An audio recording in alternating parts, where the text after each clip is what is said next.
Honorable members, prayers.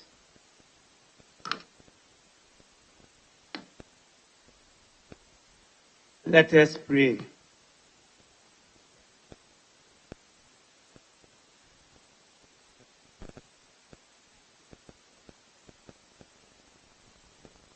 Almighty God, we humbly beseech thee to look with favor upon this Parliament of the Republic of Ghana. Grant that it may perform its high duty as in thy sight. Give divine guidance to the President of the Republic. Endow members of Parliament and ministers of state with discernment and vision, integrity and courage, that through the labors of government, this land and people may be well and truly served, and thy good purposes for the common human life be realized in our midst. Amen. O God, grant us a vision of our country, fair as it might be, country of righteousness, where none shall wrong his neighbor, a country of plenty, where evil and poverty shall be done away with, a country of brotherhood, where all success shall be founded on service, honor shall be given to the deserving, a country of peace, where government shall rest on the will of the people and the love for the common good. Bless the efforts of those who struggle to make this vision a living reality. Inspire and strengthen our people, that they may give time, thought, and sacrifice to speed the day of the coming beauty of Ghana and Africa. Amen.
Honorable members, I don't have any message from the President. I don't have a formal communication. I just to tell you that I have landed. And I want to thank all of you for holding on in my absence, especially my deputies for presiding, the leadership for assisting and guiding him to manage the House, and members for your patience, comportment, and attention. During the course of the week, I'll come with a formal statement.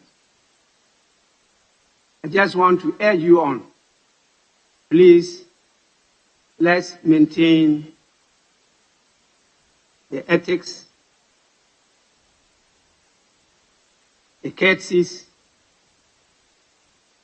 the respect to each other, and courteous language in our discourse.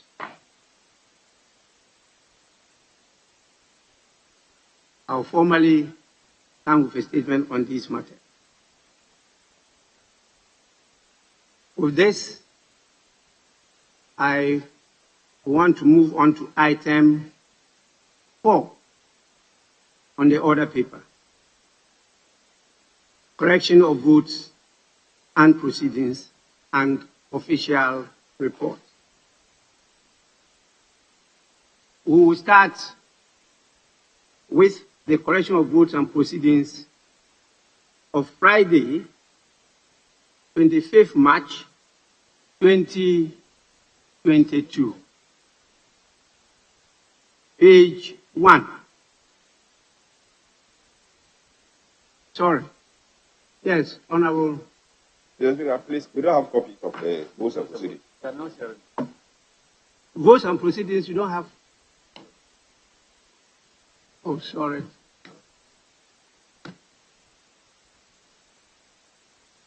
Table office, please.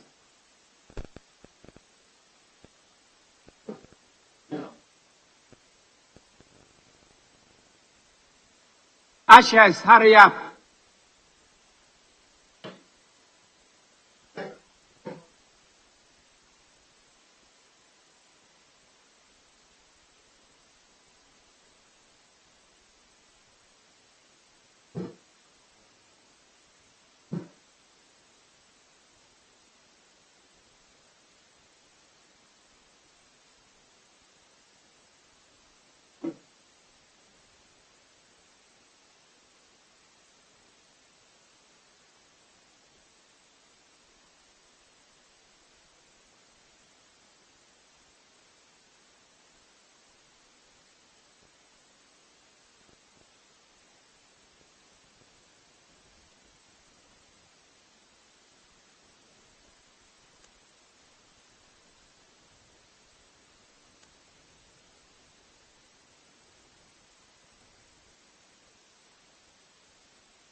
Honorable members, may I appeal to leadership to assist us to enforce the dress code. Very important.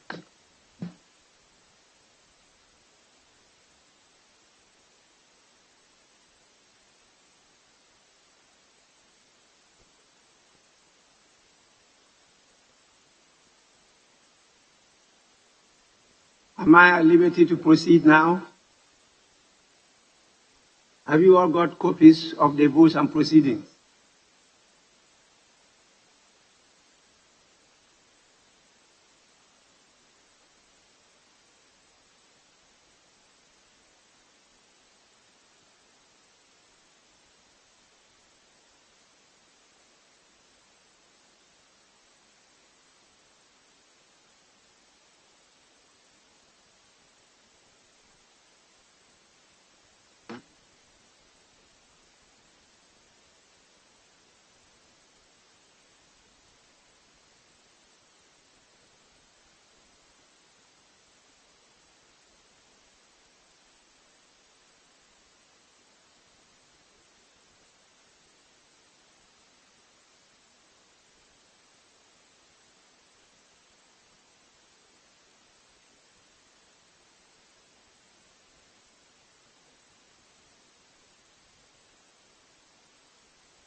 So, honorable members, we go back to item 4 on the order paper, votes and proceedings. We start with the votes and proceedings of Friday, 25th March 2022. Page 1.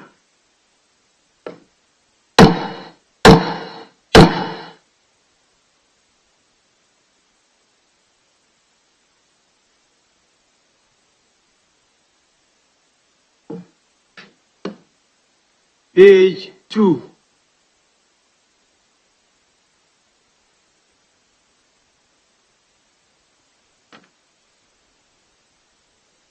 Page 3.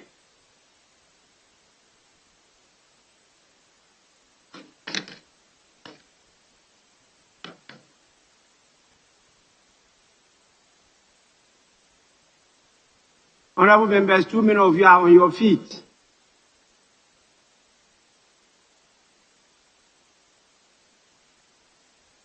Please resume your seats so that I can identify those who want to collect votes and proceedings. Senior Prefect.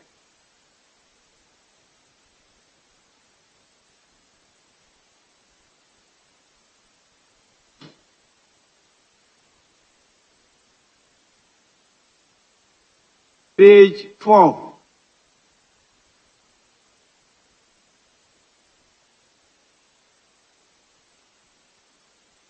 Page 5.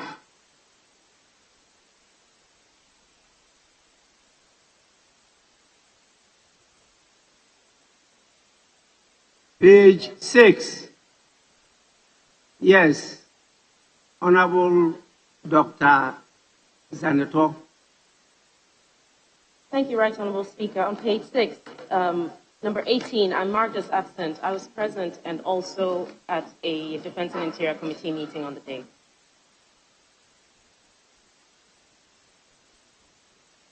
You said you were marked absent? Yes, but you right. were at where? On page 6. Yes. 18. Yes. I was in the Defense and Interior Committee meeting until 3 p.m., Right Honorable Speaker. I can't hear you at all. Oh, we have the mic. Right Honorable Speaker, I was present, but I've been marked absent. My name has been placed under absent, number 18. Yeah, I've seen that they marked you absent, yes. And what is your response? That my name be removed from that list. Why? Because I was present, Right Honorable Speaker. You were present. Yes, Right Honorable. Table office, please kindly take note and make the necessary corrections. Page 7. Yes, Honorable. Thank you, Mr. Speaker. Mr. Speaker, on page 6, Committee on Food and Agricultural Affairs had a committee meeting on Friday. I attended and assigned the attendance sheet. It's not captured, but I've been marked absent. Page 6. Number 20. 20. Yes, Mr. Speaker. Where did the committee hold the meeting? Job 600. At the Job 600. Job 600. That's 6th floor west. 6th floor west, Job Yes, 600. 6th floor west. Table office, that is part of the presence of Parliament. All of us. And so when they are talking about presence in Parliament, they are talking about present in the presence of Parliament, not necessarily on the floor of the chamber. It's when you are trying to count that you ring the bell, and then within 10 minutes, whether you are in committee meeting or any other business of the House, you have to appear on the floor to be counted. That is the procedure. So when members come and they are at committee meetings, they are in Parliament and they are present in Parliament. Don't be misled. Page 6, yes? Thank you, Speaker. On page 6, number 27, my name appears that I was absent, Yes. but I was here in the House on Friday. Thank you. Table office, it looks like you got that day presence wrong. Please take note. Yes, Honorable Dafiamako. Mr. Speaker, thank you for the opportunity. Mr. Speaker, on page 6,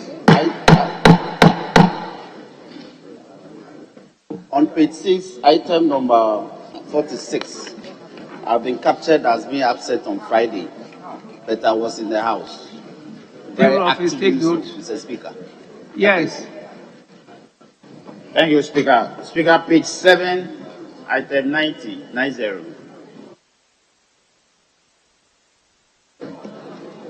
Yes, I was present on Friday, but I've been marked absent. Page The 7, number is item 90.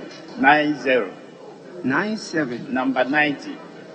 Page 7, Page 7, number 90. 90. Yes, Speaker. Upper Manya Krobo. Yes, table of his kindly take note. Page 8. Yes, sorry, Honorable Member.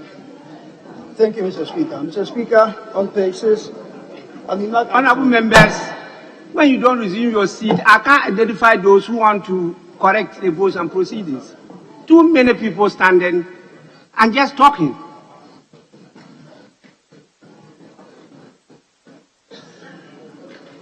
Yes. Thank you, Mr. Speaker. Mr. Speaker, on page 6, I've been marked absent, but on Friday I was here. We were having a committee meeting at 6th floor east.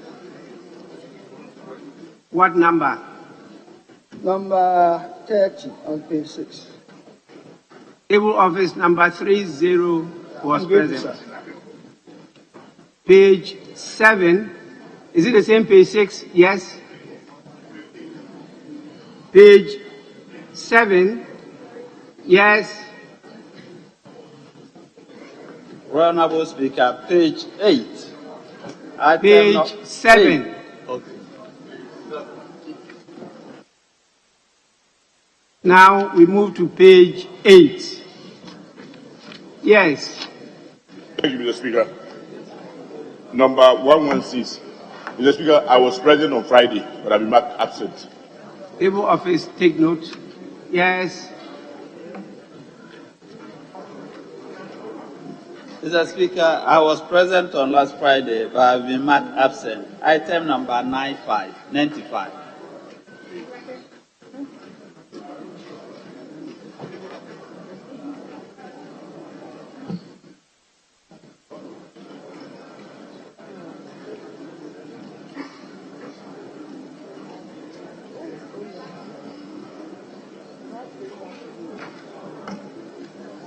Table office, kindly take note.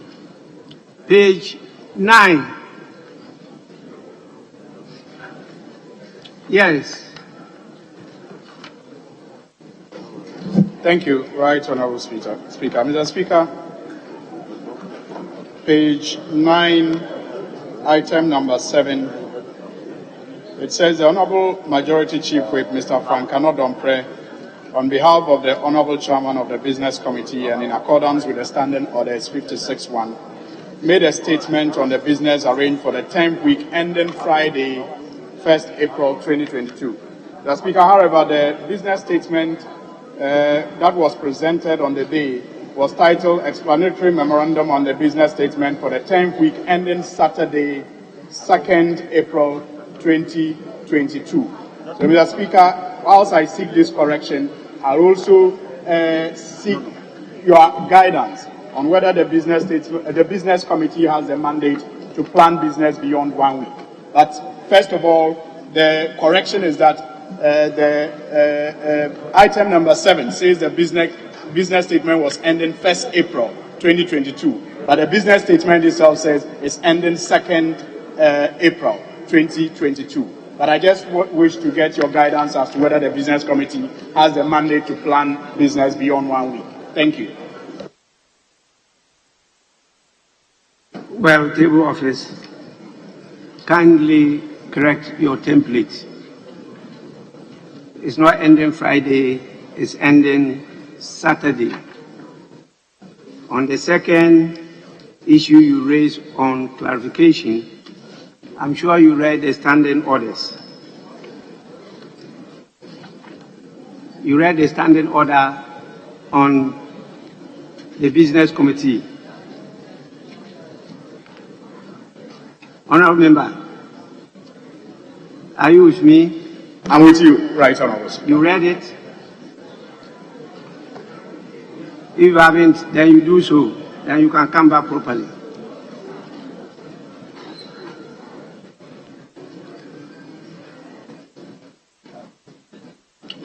Normally, it should be within a week. But when you have some exceptional circumstances, Parliament could even sit outside the working days. We sat Monday, we sat Saturday, we sat Sunday before. And the business had to be organized for us to sit by the business committee. And the business committee is chaired by the majority leader, because most of the businesses that come before the House are government businesses.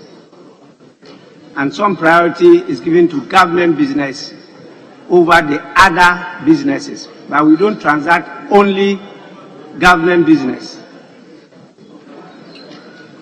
We have other parliamentary businesses, including private business. And so that is the practice, that is the culture, that is the custom of the House. So there's nothing wrong with it. Yes, Honourable Member.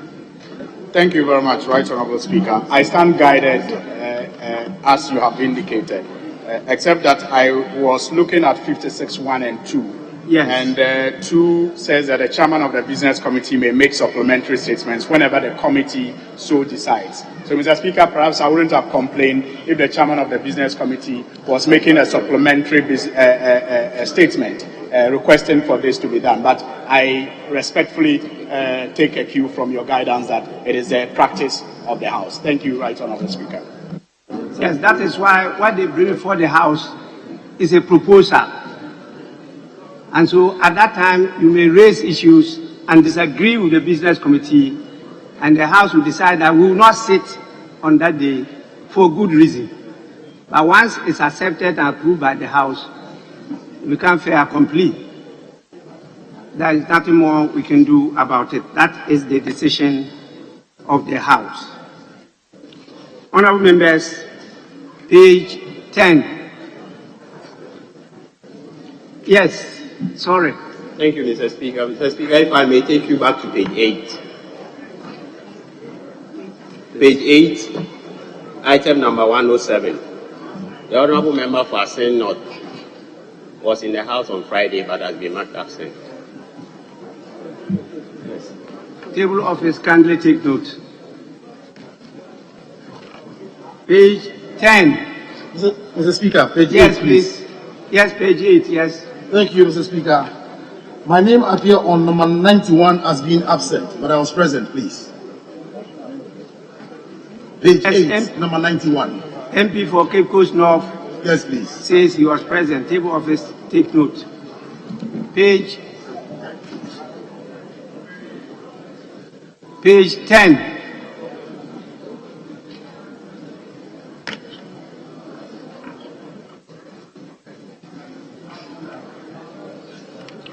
Page 11. Yes, Honourable.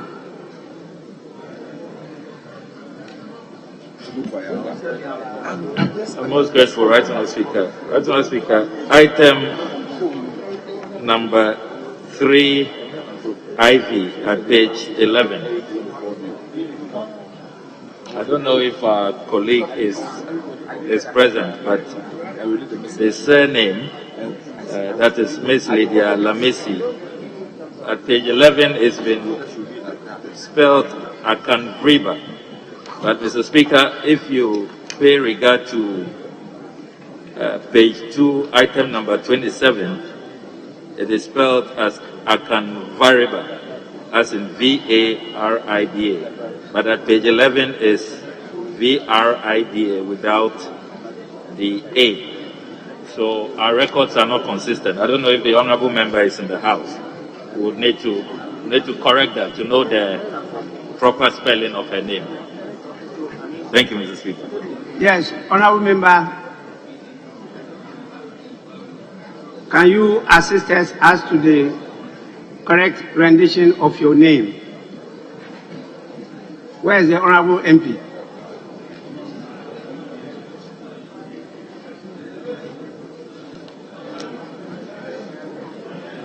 Honourable Lydia Lamisi, is it Akanvriba or Akanvariba?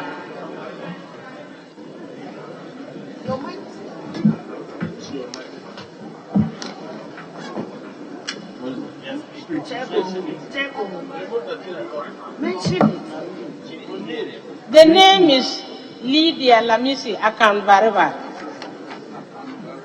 Spelling. Capital AKANVARIBA. Table office, kindly take note of the right spelling of her name. Thank you. Page 12.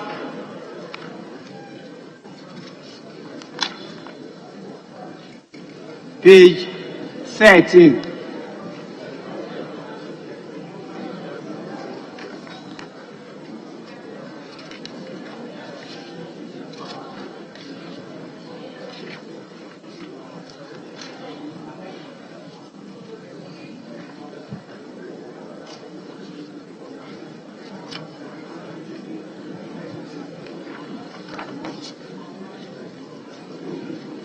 Honorable members, in the absence of any further corrections, the votes and proceedings of the 36th sitting held on Friday, 25th March 2022 are adopted as a true record of proceedings.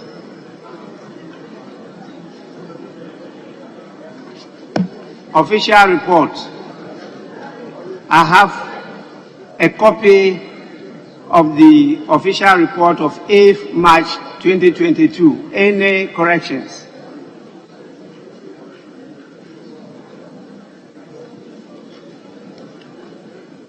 Yes, Honorable.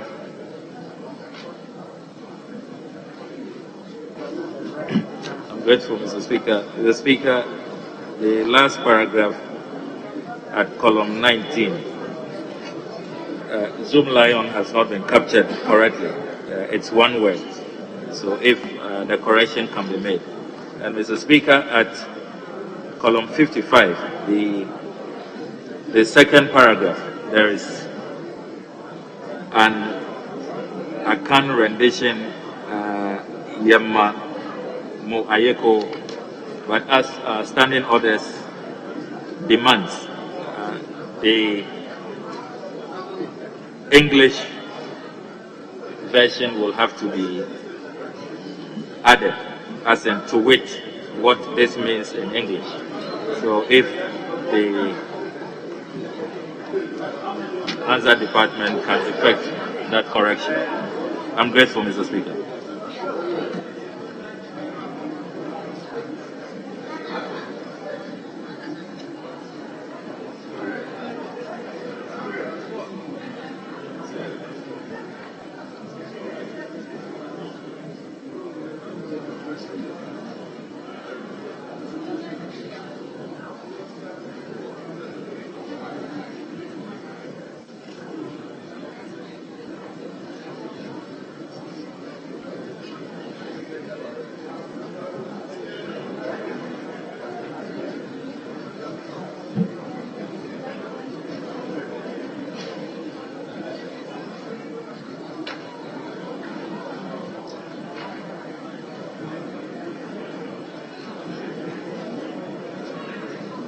Honorable members, when you finish your meetings, you can draw my attention.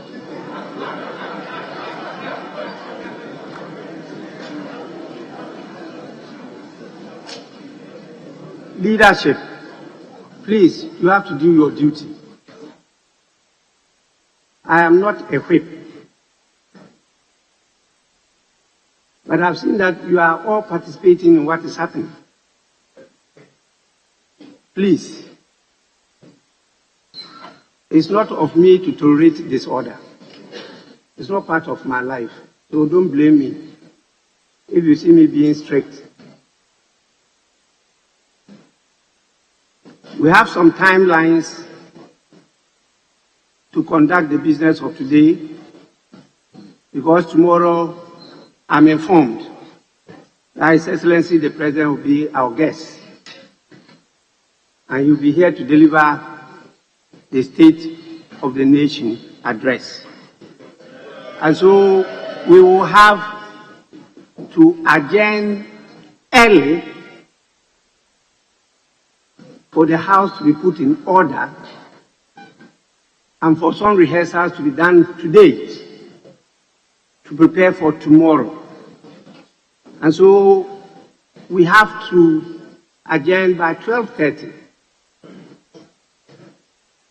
because they need that length of time. And so when I'm trying to get you to be in order for us to continue business, and you decide to turn it into a market square, it's intolerable.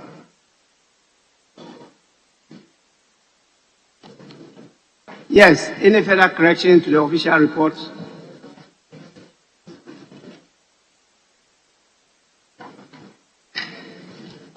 In the absence of any further corrections, the official report of 8th March 2022, as corrected, represent the true record of proceedings. Go to item 5 on the order paper. Urgent questions. We have 2 urgent questions. One, standing in the name of the honorable member for Kwadaso, and the other in the name of Honorable Kwame Govins Abuja. So we start with 5A. Honorable member for Kwadaso, you may ask your question. Yes, Deputy Majority Leader. Mr. Speaker, the Minister for National Security is unavoidably absent. Mr. Speaker, he communicated to us rather late that some emergency just came up. So he's hurrying into the chamber. So, Mr. Speaker, since he's not in at the moment, I would humbly pray you that we stand down item 5 and proceed, Mr. Speaker, with your leave. Proceed to vary the order of business.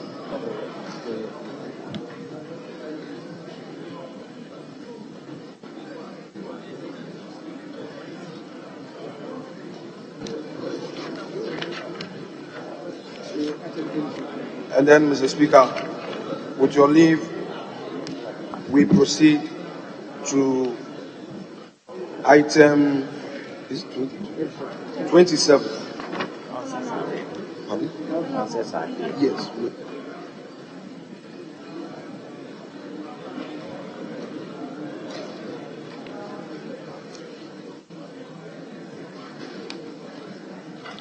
Yes, minority front bench. What do you say? Mr. Speaker, I have seen the Deputy Leader make a request of you to vary the order of business, which is within your power and authority. But, Mr. Speaker, business as scheduled for Tuesday, the 29th of March, has the Minister for Transport and Minister for National Security scheduled to answer questions. He must provide a more convincing explanation. One, why the Minister for National Security is not in the House to respond to the question of Honorable Mr. Kingsley Nyako. But more importantly, Mr. Speaker, the Minister for Transport, even, Mr. Speaker, if you want to vary the order of business, we want him to respond to the question of the Honorable Kwame Govins Abuja. Then we can proceed with other business. But to just ask you to vary order of business without providing any explanation why the 2 ministers are not here is not acceptable, Mr. Speaker. Thank you. Yes, Deputy Majority Leader. Mr. Speaker, with respect, we are not saying that these questions will not be answered today. We are only seeking to vary with your leave. They'll come. The Transport Minister is also going to be in the chamber. but because of some exigency, I was on the second leg of my application to Mr. Speaker. So he will come. That's why, for the time being, I am praying, Mr. Speaker, to grant us leave to proceed to item 27 whilst we wait for them. But they will come. They will come. They will come. Yes, Minority Leader. Mr. Speaker,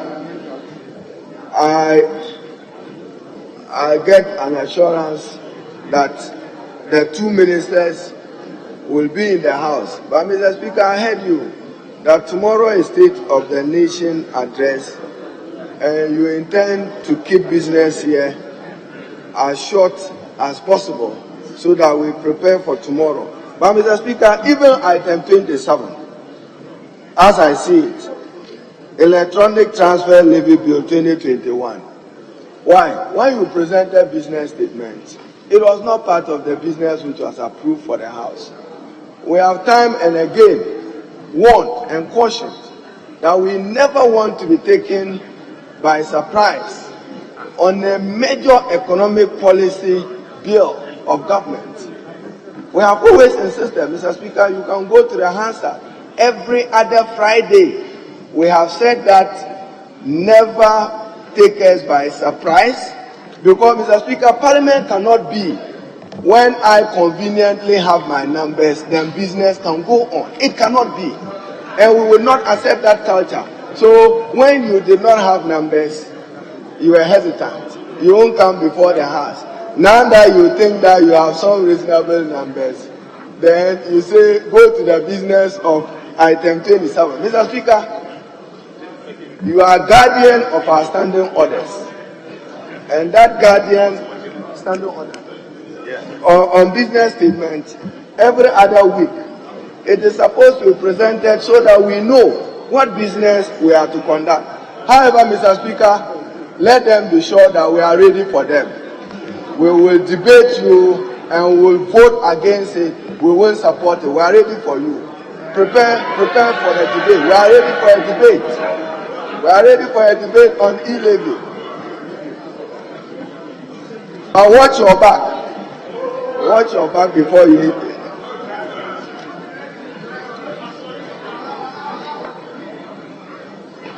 Please, could we proceed? Mr. Speaker, yes, Mr. Speaker, with your leave we may proceed. Yes, go on. Mr. Speaker, with your leave, if we may proceed. Mr. Speaker, with your leave.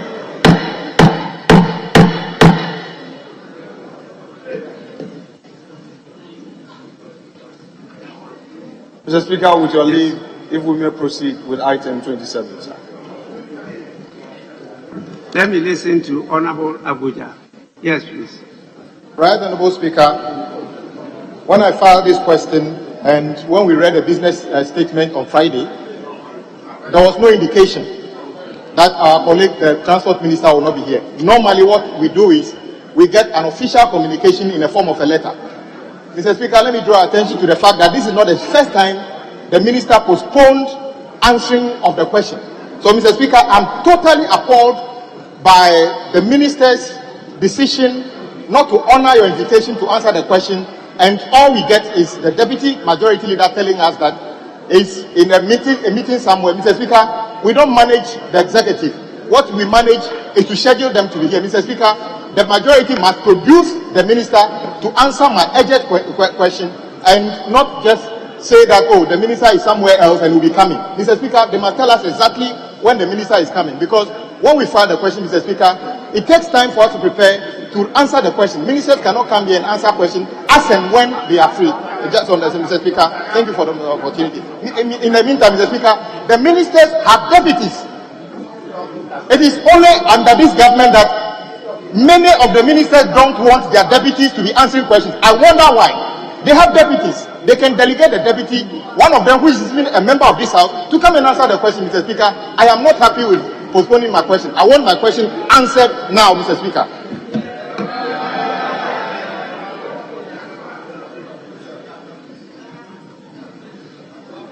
Yes, Honorable Ablakwa. Thank you very much, Right Honourable Speaker. Right Honourable Speaker, if you will respectfully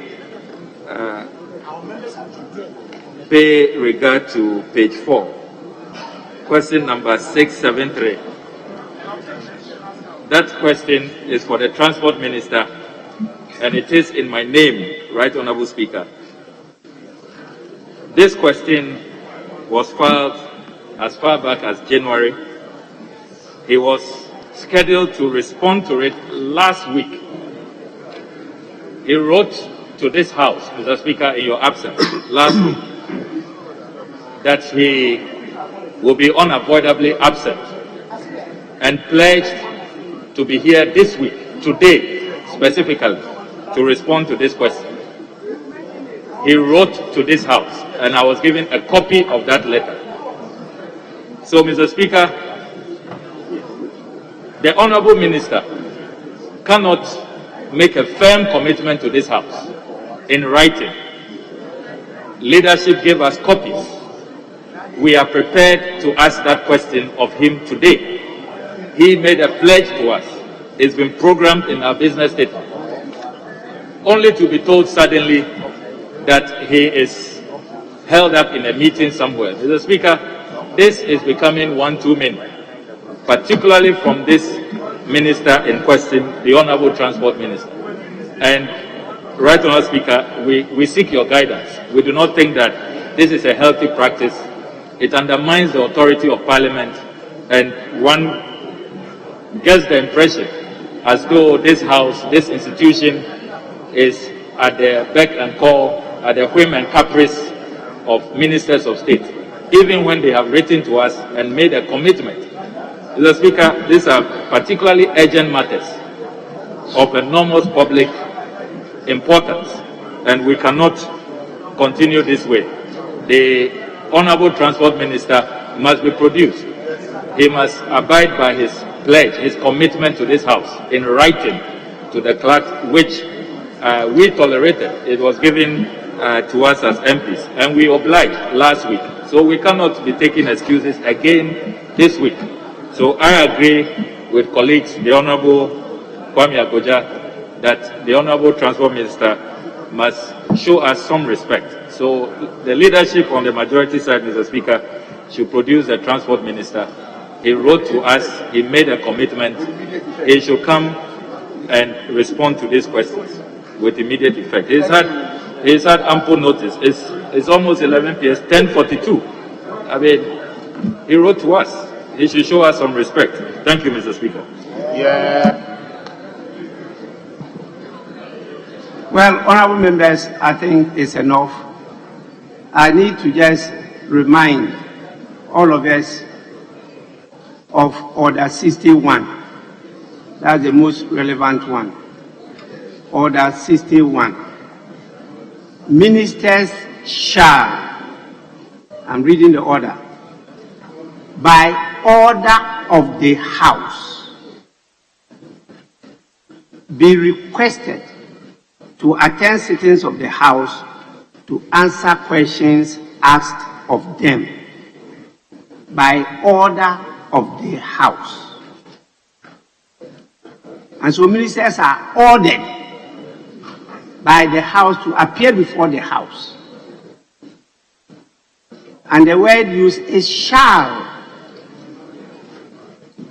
And so if for any good reason the minister is unable to attend, that reason should be made known to the House. The House is a reasonable House. If the reason given is acceptable to the House, they will then graciously reschedule the question to another time for the minister to appear to answer. But to try and use the phrase for speakers, unavoidably absent, which is what is used in our standing orders for the speaker's absence, and then the clerk informs the House and calls on the first deputy speaker to preside, is unacceptable. We must get the specific reason why the minister is unable to attend the House. But he did say that the minister will show up today. And so he was asking that we should stand down the question. Unfortunately, the business before us today, when we move to your second application, I don't think it will be possible for us to get time for the ministers to come back to answer the questions today. Because by agreement from your leaders, each side of the House is to agree on 4 people, 4 members of Parliament, to submit before the House the position of that side of the House. And so taking about 8 contributors, each using not less than 10 minutes, with the leaders taking 20 minutes each, we are unlikely to get time for the ministers to come to answer the questions. So, yes, this is the last time I will draw the attention of leadership and ministers to this order, but we will have to get these questions rescheduled. They may not be able to appear today because of the important motion that we're going to debate. It's of serious national concern. So I will flag that, reiterate the points made by the honorable members, and insist that we should get better reasons from ministers so we can consider whether to permit the question to be rescheduled or to insist that they appear today. And so I will rather request and direct the business committee to reschedule the questions that are on the order paper for today and to grant leave for us to move to vary the order of business for today and zone on the main business of today. The last part is on surprises. I think this is a very important motion. It's of serious national concern, and that notice should have been given earlier on that it will be moved today. And so the sudden appearance of the motion on the order paper is a surprise.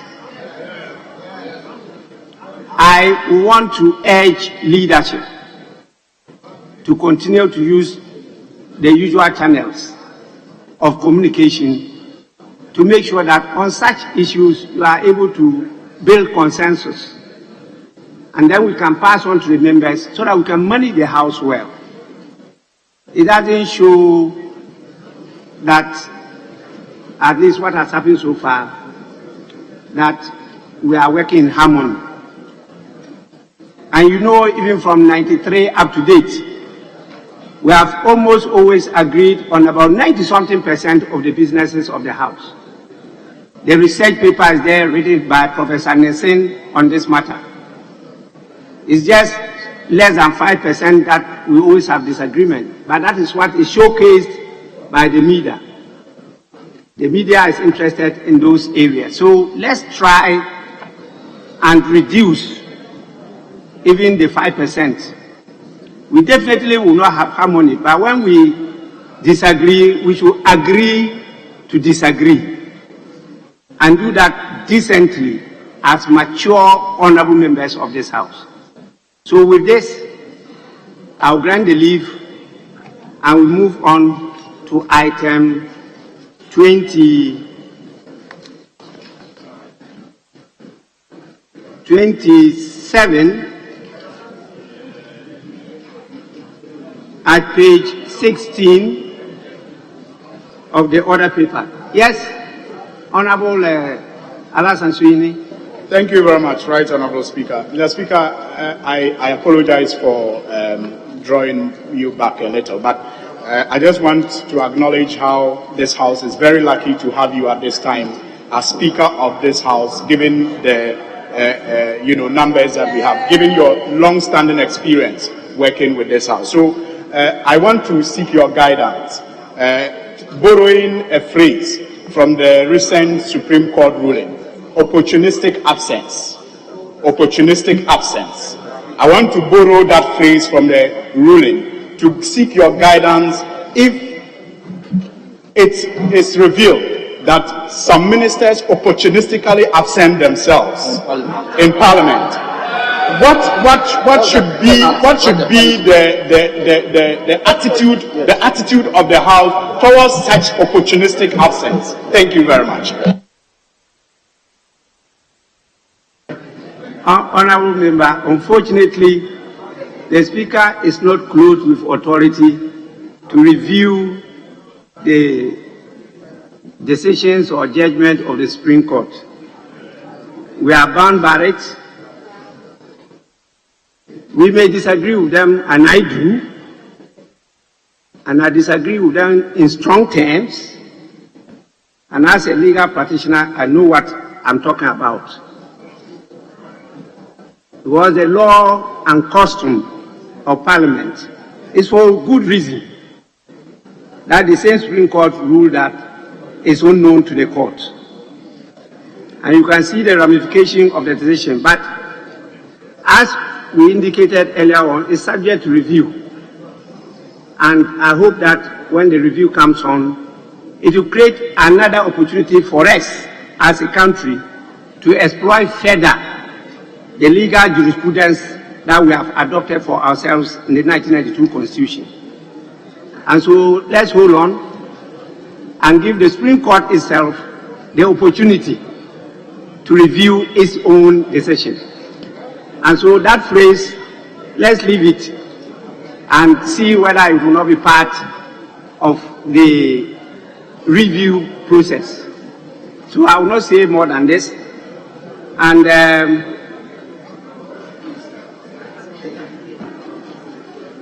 I want us to go straight to item 27 and then grant opportunity for the members to put across your views, and at the end of the day we see what happens.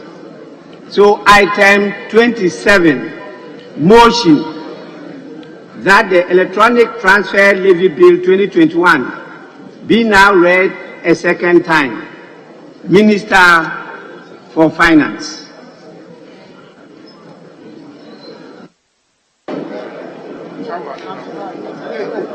Mr. Speaker, I beg to move that the Electronic Transfer Levy Bill be now read a second time. Mr. Speaker, the object of this bill is to broaden the tax base of the country and impose a levy on electronic transfers to enhance government's drive for revenue mobilization. Mr. Speaker, Honourable Minister, please resume your seat. Thank you. Mr. Speaker, resume your seat. Resume my seat. Honourable members, you know we have a challenge with the electronic system we have. And so when we have this level of noise, it disrupts the proceedings. I want to listen, hear, and understand what is being submitted. Because from time to time, you'll be calling on me for guidance. And so if you don't hear what has been said, how am I going to guide you? If you want to have a conversation, you are at liberty to go out and do your conversation and come back. The level of noise is too high. We are not also fortunate to have a Minister of Finance with a very vociferous voice. His voice is very soft.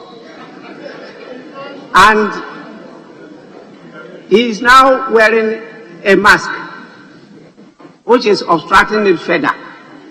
So please, I'm pleading with you, let's maintain the level of our whispers, conversations, to the extent that members will listen. Well, you know what has happened on this floor a number of times. You get up, you say something, then somebody will misquote you. It's because the person was not listening. But you must understand that when the speaker is speaking, they listen to the speaker in silence. That is part of the culture of Parliament.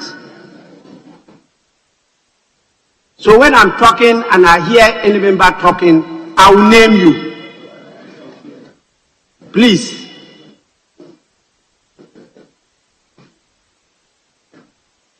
Yes, Minister for Finance. Thank you very much, Mr. Speaker. Mr. Speaker, I beg to move that the electronic transfer levy bill be now read a second time. Mr. Speaker, the object of this bill is to broaden the tax base of the country and impose a levy on electronic transfers to enhance government's drive for revenue mobilization. Mr. Speaker, the levy, which is expected to raise approximately 6,963 million Ghana cedis in 2022, is a key mechanism that the government of Ghana will use to help ensure that more Ghanaians and the public contribute their fair share towards the development of the country.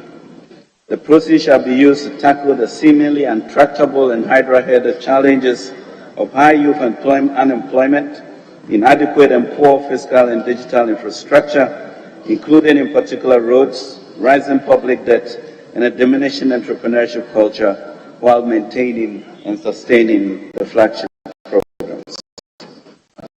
Mr. Speaker, recent economic data suggests that the overall tax to gross domestic product, GDP, in Africa in 2018 was 6%, while the tax to gross domestic product 21 is estimated to be 13.4%, one of the lowest among Ghana's peer middle-income countries.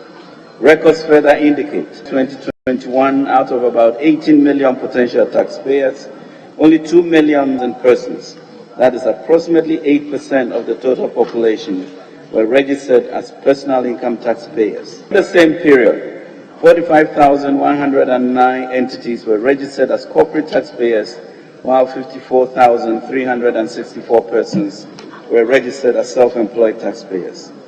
Mr. Speaker, digital transactions have experienced a steady growth over the past 5 years, but these are largely untaxed, and while the industry grows, several government tax revenue sources are experiencing a decline in growth.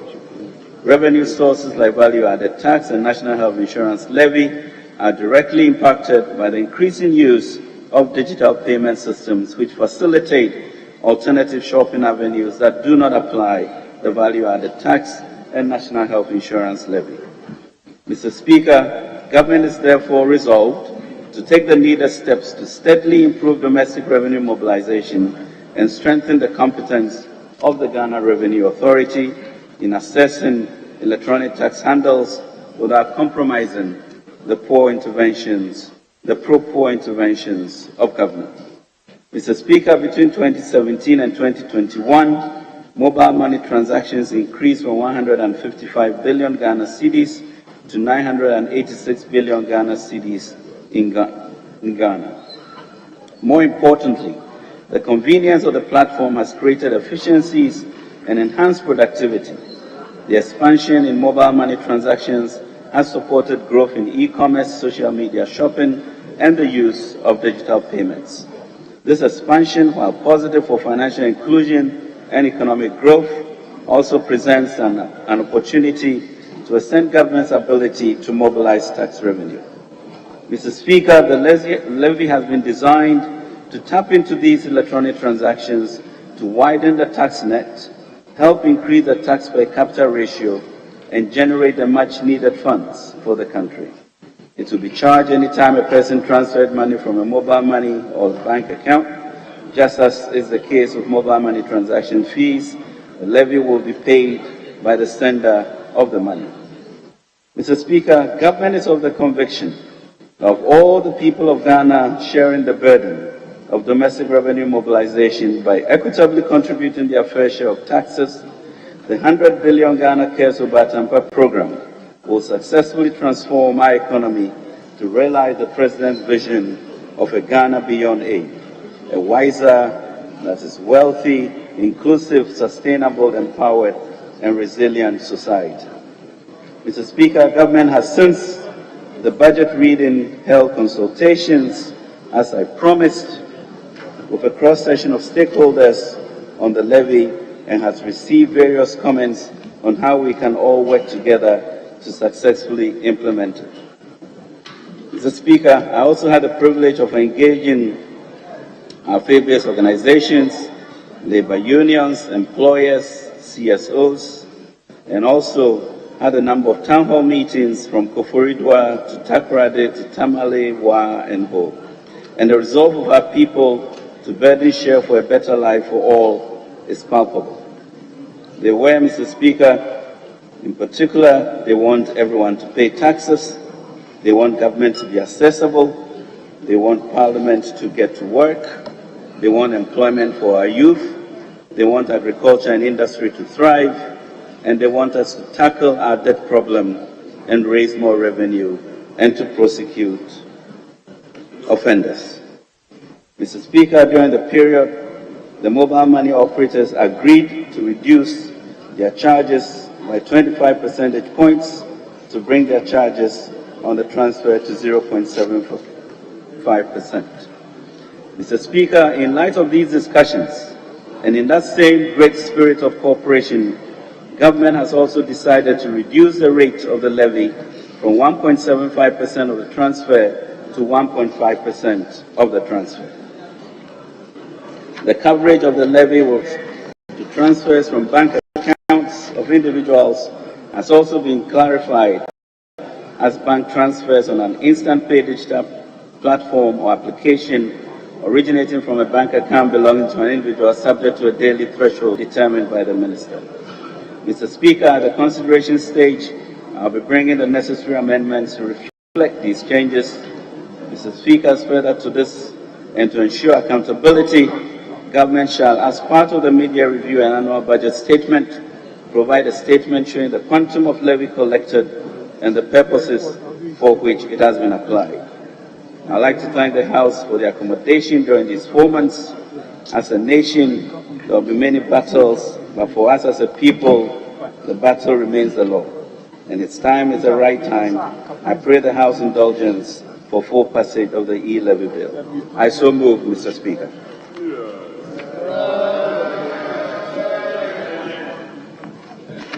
Yes, Chairman of the Finance Committee. Thank you, Mr. Speaker. I rise to second the motion and in the process present your committee's report. Mr. Speaker, the Electronic Transfer Levy Bill 2021 was presented and read the first time in the House on Thursday. It distributed a long time ago. Was presented to the House on Thursday, the 16th of December 2021. Mr. Speaker, the committee met with officials from... Honorable Chairman, I see the minority leader on. Yeah, what is it? Mr. Speaker, the danger of us being in the known. Members want copies, so if you can direct the table to be making available. Yes, you made it available before we went on adjournment. We were just told that you are taking the motion now. So it's fair that members are given copies. So kindly direct the table to ensure that whilst he is on his feet, I have my copy, the Honorable Actor has his copy. We will follow you. But members are entitled to copies of the committee's report. Thank you, Mr. Speaker. Well, my minority leader, you are just drawing my attention to it. I'm not aware that members have not been given copies of it.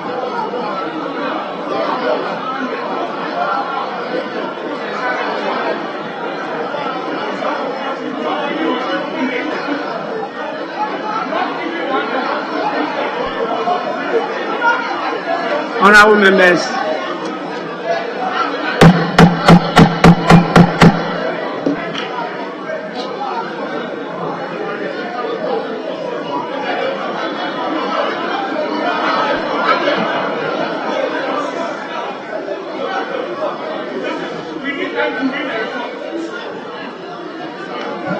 Please, honorable members, it's right for you to confirm what the minority leader has said. After that confirmation, we just have to give opportunity for the speaker to give a ruling in the matter. You don't keep on talking till doomsday. You have supported the point he made. I'm not aware. He has drawn my attention. You have confirmed that yes, you don't have copies. So I will listen to the majority leader and will see why copies have not been given to you, or if they've been given to you, you have misplaced it, we'll get to know. Yes, majority leader. Mr. Speaker, if I heard the minority leader well, I think the indication he gave is that now that the motion is been moved, if members could have copies of the report in order to be able to follow the debate. I think it's a legitimate request. However, the truth of the matter is that this report has been circulated to us since last year. The Speaker,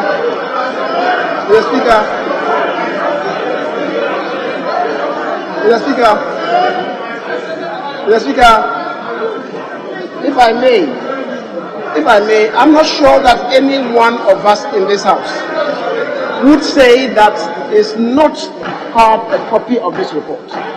We've had copies of this report. If the issue is that, yes, honorable members, please give him the opportunity. You will get yours. Give him the opportunity. He's the leader of the house. At least give some modicum of respect to your leaders. You all have opportunity. We'll give you. Please. The Speaker, the point I was making is that members have been given copies. It's been quite a long while ago. And if I listen to the minority leader, the application that he submitted, he said, given the circumstances, he was making an application that members be said while the debate goes on. The Speaker, that is the import of his application. And I agree that because of the length of time that has passed since it was circulated to members, if the request is that, can we have additional supply of the reports? The Speaker is legitimate, but this report has been given to us.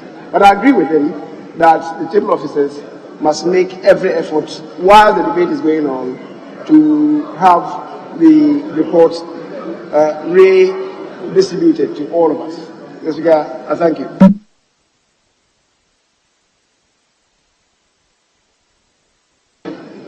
Yes,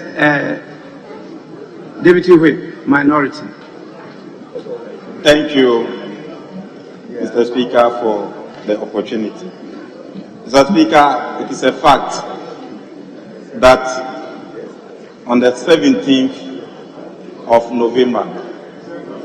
December 2021, this report was distributed. A procedural motion was moved. Hair count, a division was called on the procedural motions. About 38 people voted as to whether it should be taken under certificate of urgency, and there was disorder, so it became inconclusive. Mr. Speaker, last week we were pushing for certainty so that members will be aware as to whether the report was to be taken this week, so that coming from our various houses, we come with the report. So the concern that was being raised by the minority leader was to draw your attention that members from last week to this morning were not aware that this motion was going to be moved today. And as a result of that, their reports or copies of their report are not with them. So we are both on the same page. If additional copies cannot be distributed to members, then maybe we can suspend for members to go to their offices and bring their copies. These are two options. We either take option A by distributing additional copies, or should be by suspending for members to go to their offices and bring the copies. Mr. Speaker, case closed.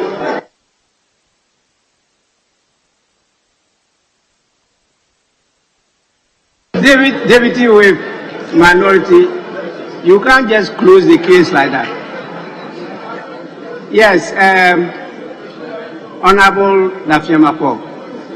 Mr. Speaker, thank you for the opportunity. Mr. Speaker, I want to order 212, Sabu 2 and Sabu 3. Mr. Speaker, the matter that confronts us is the fact that the Finance Committee seeks to lay the reports of the bill in question and get the House to debate it. Mr. Speaker, customarily, by way of practice, members ought to have this report read through, be prepared to be able to debate the principles properly.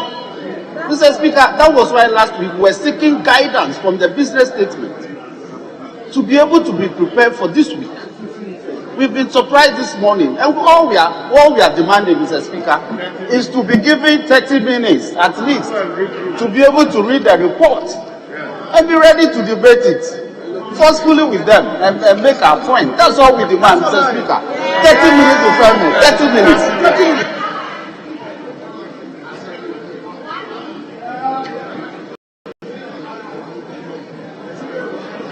Well, after listening to both sides, I think you are right if you don't have your copies with you here, but clearly the report was laid and distributed to members. And members, because of the issue, its impact, you're dealing with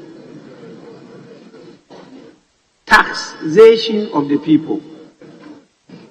It has generated a lot of interest, not just public interest, international.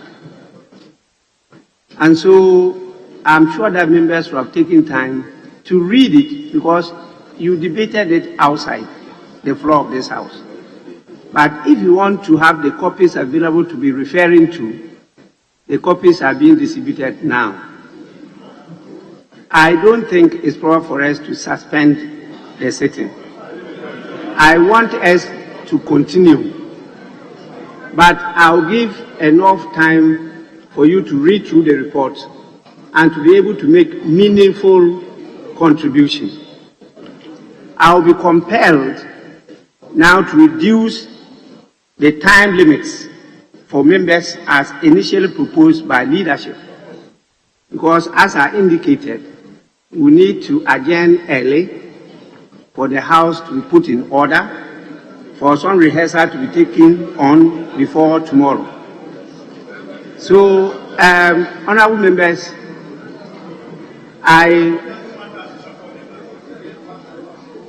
you are entitled to take a position in this matter, and that position will be articulated and voted on. So, that one is for you to decide, not for Speaker. And so let's continue. Let him be seconded, and then we'll give you opportunity. In fact, your ranking member is so fired up that he's been itching to put across his views. I am observing him, and he's very fired up. And so let's allow the chairman of the committee to second the motion. Please, Chairman, you may continue. Thank you, Mr. Speaker. I rise to second the motion and in the process present your committee's report. Mr. Speaker, I request the Hansa Department to capture the full content of the report whilst I take the highlights. Mr. Speaker, you referred this, you made this referral to the Finance Committee on the 16th of December 2021. We met the Finance Minister, the Communication Minister, the Minister of State, and the Ministry of Finance, and a number of officers from the Ministry of Finance to help us consider the referral. Mr. Speaker, as a committee, the minister requested that we take this referral under certificate of urgency. Mr. Speaker, the committee considered it, deliberated on it considerably, and decided we have to put it to a vote. Mr. Speaker, all 12 members of the minority NDC voted against we granting that request to the minister, whilst all 12 members on the majority side also voted in favor of granting the request. Mr. Speaker, in view of the need to get this revenue stream into the appropriation we ourselves had approved, your humble and able chairman of the committee cast his vote in favor of granting the request. Accordingly, the committee determined that we take this under certificate of urgency.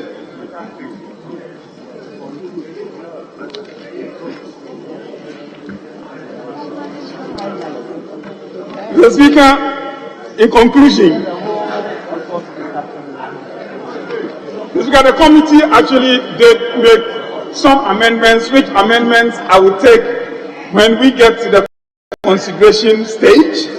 But in conclusion, Mr. Speaker, the entire 12 members of the minority caucus on the committee declined recommending this referral to the House for passage. However, the committee, by a majority decision, recommends to this House to adopt this report and pass the Electronic Transfer Levy Bill 2021 into law, subject to the amendment proposed in accordance with Article 106 of the Constitution. Respectfully submitted, I so move, Mr. Speaker.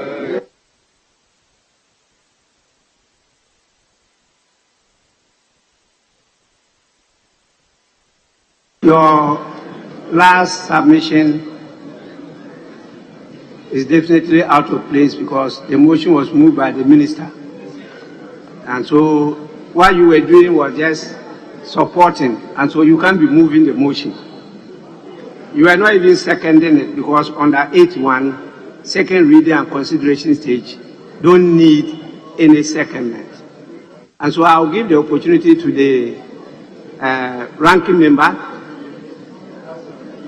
who are there to be so fired up, and graciously I've been prevailed upon to give him some more time,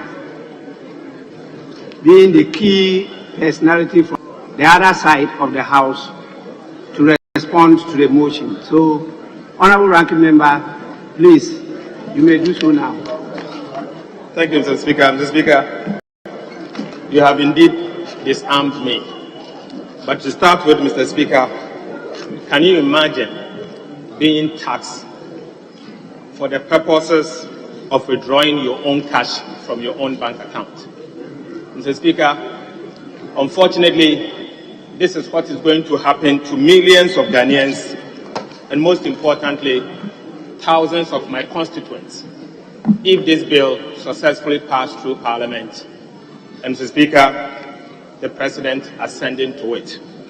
Mr. Speaker, I say this for a simple reason that the structure and design of this tax is taking money from the pocket of the ordinary Ghanaian. Mr. Speaker, let it be recorded today that the NDC minority opposes this tax with all strength within us for a simple reason that we do not believe that mobile money should be taxed. Mr. Speaker, our position is that don't tax Momo. Don't tax Momo. Mr. Speaker, I repeat, our position is don't tax Momo. Don't tax Momo. Don't tax Momo. Honorable Minister, let me put on record that we are not against taxation. The NDC, as a social democratic party, do not believe that we should design a tax that is regressive and punitive.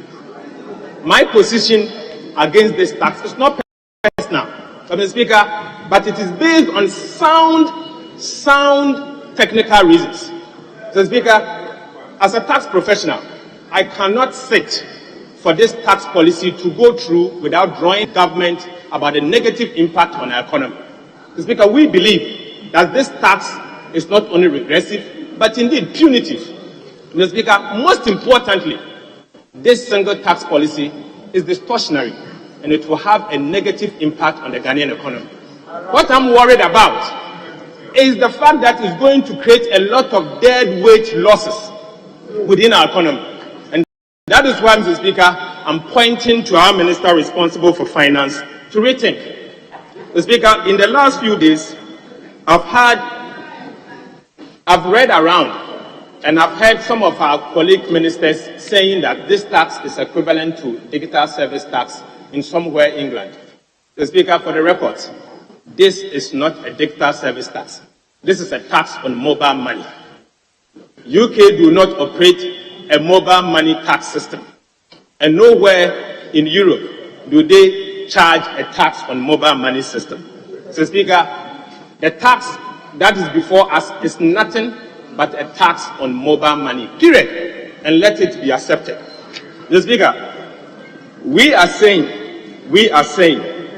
that we believe that there are two types of taxes.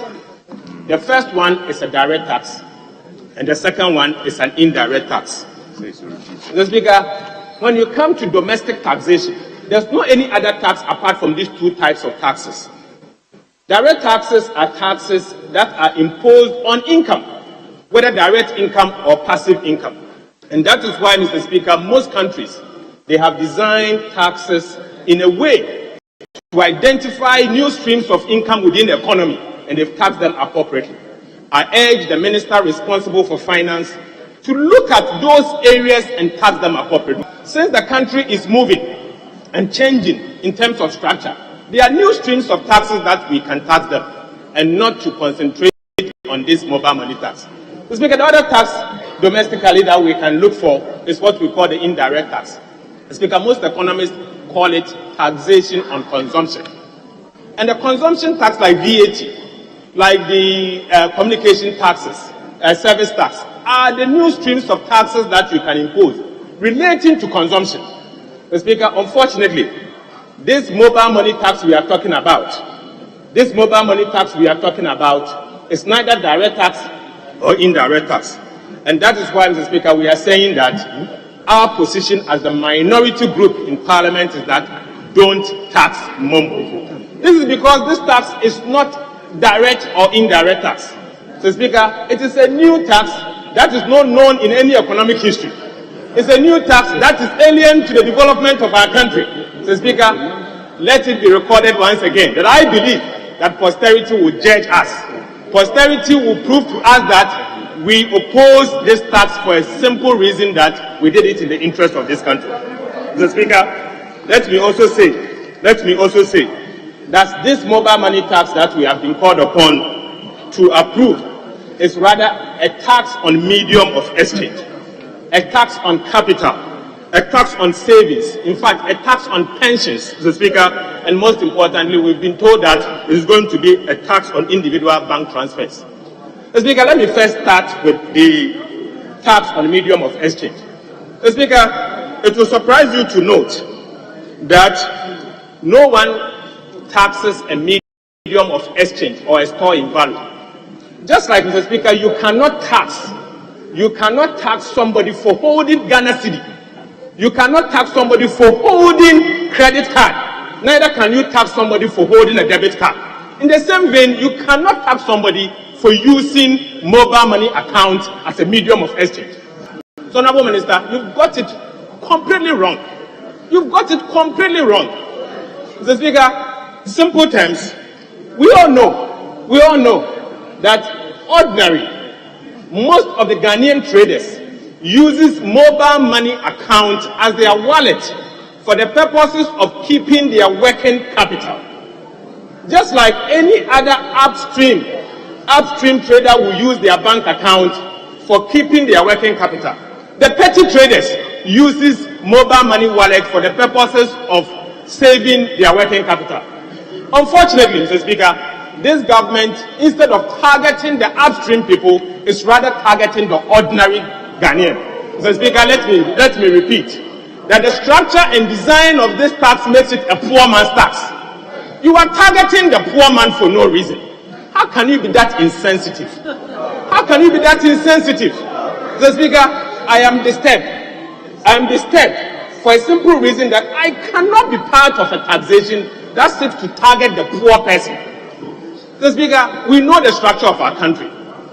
Why are you failing to tax the person holding credit card for the purposes of purchasing? Why are you failing to tax the person that is using checks for the purposes of transaction business? Mr. Speaker, why are you failing to tax the person holding debit card to transact business, but rather targeting the person using mobile money? Mr. Speaker, clearly, this means this tax is targeted at the ordinary Ghanaian. Mr. Speaker, apart from that, we know that most of the artisans uses mobile money wallet for the purposes of their savings. For their purposes of their savings. Mr. Speaker, one, you cannot tax savings. You cannot tax savings. The ordinary man on the street uses mobile money account for the purposes of savings. So if you tax me, you are taxing savings. Mr. Minister, you should be interested in people's saving because it is very beneficial to your economy. Rather, you are discouraging them from savings. Mr. Speaker, we also know that SNIT in particular has decided to use the mobile money service for the purposes of transacting their SNIT pension transactions.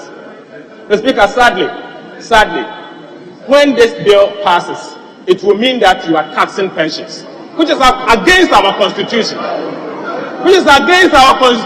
Mr. Speaker, let it be noted that we do not believe in this. Mr. Speaker, another thing that is very dangerous in this legislation is the fact that we've been called upon to legislate a clause that seeks to tax individual bank transfers. Mr. Speaker, if for instance I have a bank account and I've been called upon that, Mr. Speaker, I am transferring money from my personal wallet, my personal bank account, to say my wife's bank account, or to say my own mobile money account. Mr. Speaker, they are saying that they are going to tax me. Mr. Speaker, my concern is that this simply means that you are taxing me from moving money from my back pocket to my front pocket. How can you do that? How can you tax somebody from moving money from his front pocket to the back pocket? Mr. Speaker, this tax is simply not electronic tax. Mr. Speaker, this tax for me is a digital pocket tax. It's a tax that is seeking to take money from your. Mr. Speaker, I would say that the right name that should be given to this tax is a digital pocket tax. And that is why, Mr. Speaker, I do not believe it. Mr. Speaker, today we've been told that this tax can cure most of the sicknesses of this Ghanaian economy. Mr. Speaker, to the extent that this tax is more powerful than most of the herbal medicines that we have seen. Mr. Speaker, we are told that this tax can even cure my colleague, Honorable Okujetu Abrapa's bald head. Mr. Speaker, this is a dangerous tax. Mr. Speaker, when this tax passes, probably, Mr. Speaker, my bald head will be able to be dealt with. Honorable members,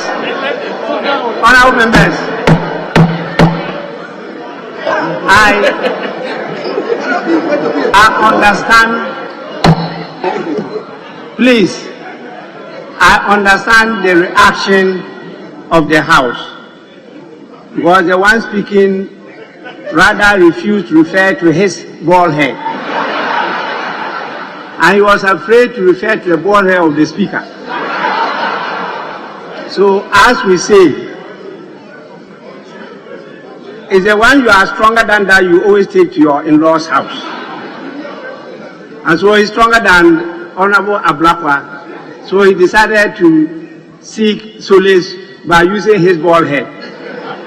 But he too is carrying another bald head. So, Honorable Member, let's leave it there and then you may continue.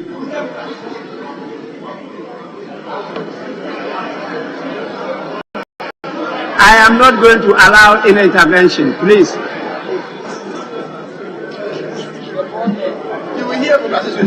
Mr. Speaker, during the budget debate, I have said that this economy is sick from what I call sardosis. I say this for a simple reason that this economy is suffering from what we call stagflation, coupled with acute debt overhang.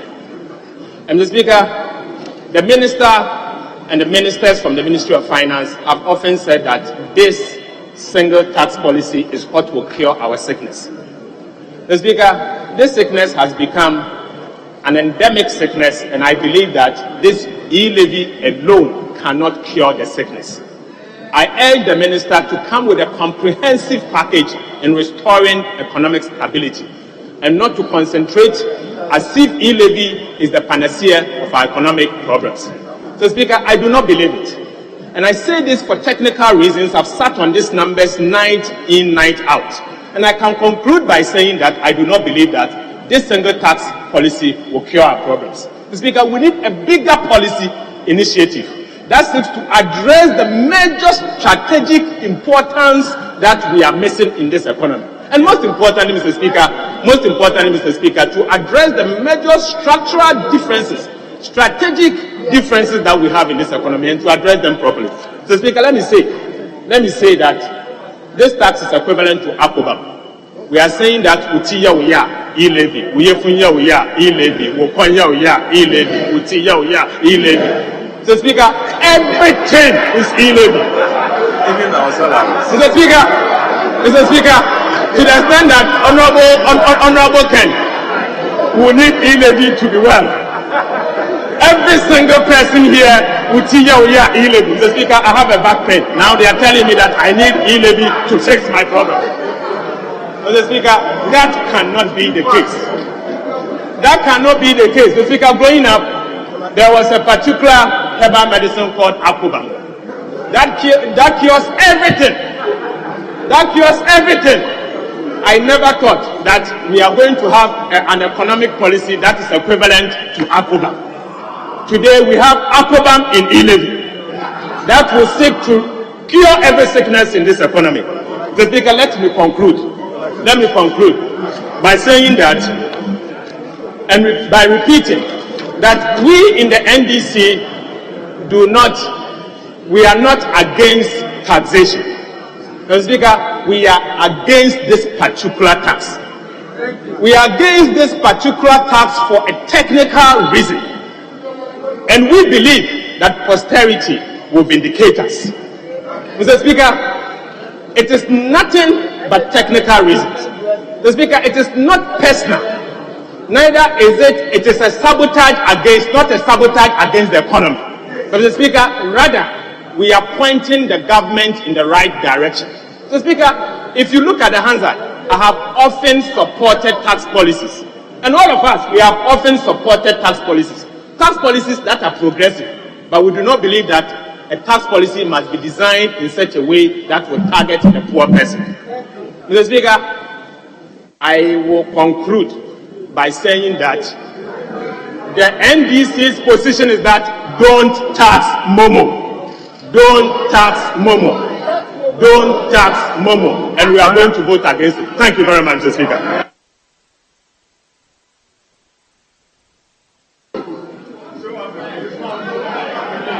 Honorable members, it's now the turn of Honorable Abina Osei Asare, Deputy Minister for Finance. I am advised to give you 10 minutes. Thank you very much, Mr. Speaker. Mr. Speaker, I thank you for the opportunity to contribute to this all-important revenue measure that we believe will help this nation and help us close our gap between our tax to GDP ratio. Mr. Speaker, we all strive for development in this country, but looking at our current tax to GDP ratio, there is no way we can move forward unless we do something about it. That is why we want to introduce the electronic transaction levy, not a mobile levy, but electronic transaction levy that we believe will help, one, rope in the informal sector and also tax monies that needs to be taxed to enable us inch towards the OECD, our counterparts target of about 16 to 20% of our tax to GDP ratio. Mr. Speaker, I also want to move to one thing that is very, very important to me. What happened to the can-do spirit of Ghanaians? Previously, many of our tax or revenue measures were being influenced greatly by government partners without considering the rigidities in our own economy. But this is a homegrown tax measure which we believe will go a long way after having considered other equally important things that we need to consider in the economy. We believe that if this revenue measure is allowed to, is passed and implemented, it will go a long way to help us address certain issues that have come up as a result of the global crisis and domestic issues as well. We are looking at this tax, among other things, will help us, one, close the infrastructure gap, two, help us acquire some skills and knowledge and capital for the youth, and also address high debt levels as a result of the COVID-19 pandemic and the financial sector bailout. So, Mr. Speaker, I urge my brothers on the other side to also look at it favorably if they really love the country, and make sure we address this homegrown, we pick this homegrown solution and address the challenges that we are facing as a result of both global challenges and domestic challenges as well. Mr. Speaker, we have been to several places and we've had town hall meetings, and all you hear them say is that what they want to see is transparency and effectiveness in the utilization of these tax revenues. Luckily for us, Mr. Speaker, we have Parliament here to do the oversight responsibility for us. We have the Auditor General, and we have other support systems in the Ministry of Finance to help us in this regard. But, Mr. Speaker, before I conclude, I want to discuss one very important thing that goes on around, that I believe are misconceptions that people are spreading about the e-levy. One is that I know nobody, be it in Ghana or across the world, nobody likes to pay taxes. But it is necessary, if you want to move your nation forward, it is necessary to contribute to your domestic revenue. So one, I know people are concerned that the electronic transaction levy will take away some hard-earned money from them. But however, this government is very considerate and has taken all those things into consideration. That is why this government is saying that it is exempting these category of workers, this category of lines. One, the act ensures that no one gets levied. Please listen very carefully. No one gets levied for moving their own cash from one wallet to the other, or from one bank account to another bank account, provided it is registered in your own name and you used your Ghana card. So I have cleared that misconception. Nobody is taxed when you move your own money from one wallet to the other, or one bank account to the other, provided you have registered it with your Ghana card and it is in your own name. So that misconception has been taken away. Again, also, the exemptions for transfers between principals, agents, master agents, or the special merchant account means that the fear that mobile agents, money issuers, and banks and key actors in the value chain will be affected has also been taken care of. So that misconception too has been overruled. Nobody in that value chain will lose money, job, or livelihoods, Mr. Speaker. Mr. Speaker, again, the 100 Ghana cedis cumulative transfer a day protects the lives to do, or what we say, the ordinary Ghanaians, and enables them to continue to send money without the risk of being taken out of the digital economy. So that is also very important. And lastly, Mr. Speaker, all payment of taxes and other government-related payments done on the Ghana.gov is also exempt from paying these taxes. So government has taken all these things into consideration. So, Mr. Speaker, I want all of us to join hands. This is a homegrown solution that we should all embrace, and together we can make our country better. Thank you, Mr. Speaker.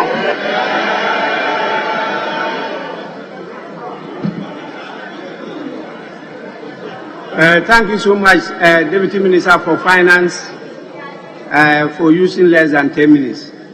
It's now the turn of Honorable Isaac Adongo. Honorable Honorable member, you have 10 minutes.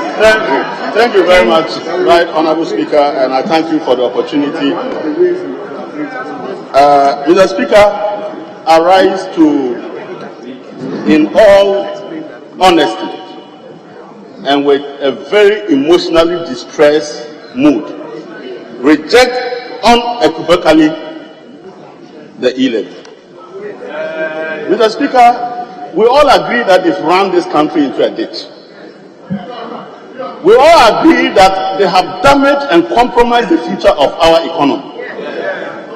We all agree that they have come to a point where out of 145 billion appropriation we gave them, only 6 billion less will run this country aground. Mr. Speaker, we have come to a point where the minister himself says the government is broke. And in fact, Mr. Speaker, rather than sounding at the risk of saying that you have been blackmailed through some of the comments of government to approve e-levy, by saying that if you don't approve e-levy, you won't pay school fees. If you don't approve e-levy, you won't get your salary. If you don't approve e-levy, you won't construct your roads. Are we being blackmailed to accept the misery? Mr. Speaker, I have read today that today is the president's birthday. And I wish him a happy birthday. But unfortunately, he has come to wish the whole of Ghana a very sad birthday. Mr. Speaker, he has marshaled all his troops to this chamber to deliver misery and rape the poor's little money. Mr. Speaker, it will go down as the president who chose a very memorable day to punish his own citizens with e-levy. Mr. Speaker, when we were all gearing up to support the Ghana Black Stars, we didn't know that what will make us not eat our supper is e-levy. And I want this message to go to the president, that he was elected to serve the people and not to punish them. The people have roundly rejected e-levy. Our constituents have given us clear instructions not to approve e-levy. And yet the president says he will impose e-levy whether you like it or not. And he will do it as a birthday present to himself. Mr. Speaker, only last week, the finance minister delivered a policy statement to the people of Ghana.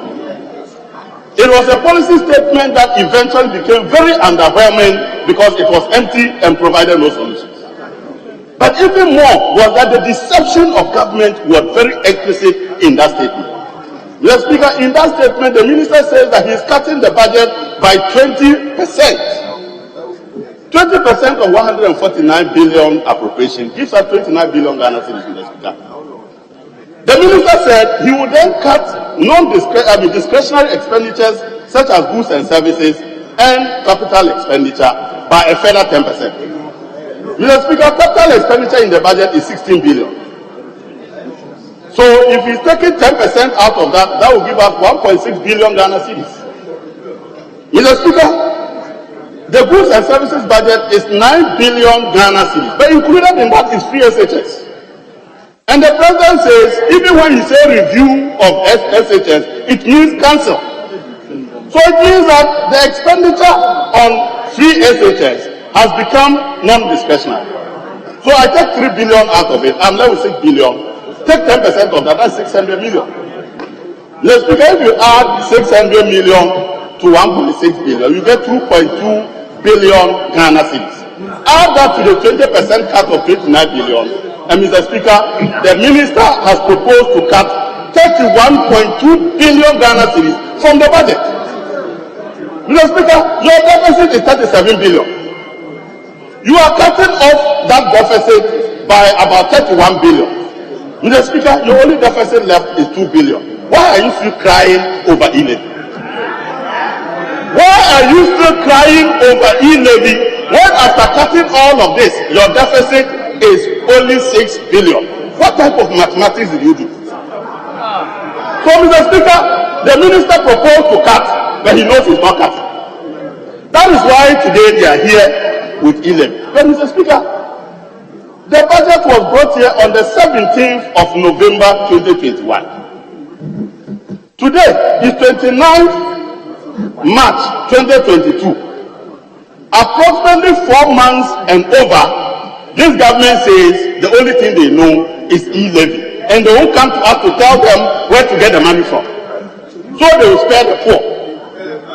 After 4 months, you can't even think inside the box to find a solution. And you are still insisting that you will still take e-levy even if the people don't like it. Mr. Speaker, they turned this e-levy into the fancy ghost, the dilemma of the ghost. It was roaming everywhere apart from Parliament. This e-levy that was sick, the cure was here. You were roaming in Ho, you were roaming in Takrady, you were roaming in Tamale. With this ghost, he doesn't know his home. His home is here. Today you have come. This is where the home is. Mr. Speaker, all the money that were wasted, if they were pulled together, would have solved the problem better than just touring around. You cannot engage in wanton waste of public resources when you are pursuing to take money from the poor man's pocket. My honorable colleague has demonstrated to us that e-levy turns every single policy principle of taxation on its head. You are now teaching our students to learn something different that is not even in the textbooks. That e-levy now means taxing savings. In fact, Mr. Speaker, the report is very clear that anytime you do a transaction through the Ghana Interbank payment and settlement system, you pay e-levy. What it means, Mr. Speaker, is that if you write a check and you don't personally go to the counter to cash it and you ask the bank to clear it, they will meet you at the gift and take the e-levy. So you are now encouraging us to go to the bank and take our money from the counter. Who does that in this modern era? Mr. Speaker, fortunately, whether it was by slip of tongue or by slip of the mouth, the Minister for Roads came here and told us what we have been fearing all this while.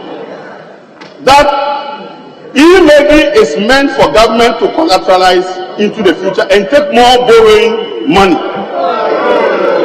Mr. Speaker, after you have borrowed to the point where you have been told that your biggest sickness is borrowing, you are so addicted to borrowing that you are struggling to withdraw.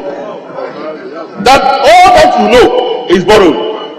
And I liken this government to that of somebody who has taken hypertension so much that he now has cirrhosis. The doctor says you are getting cirrhosis of the liver, so don't take hypertension again.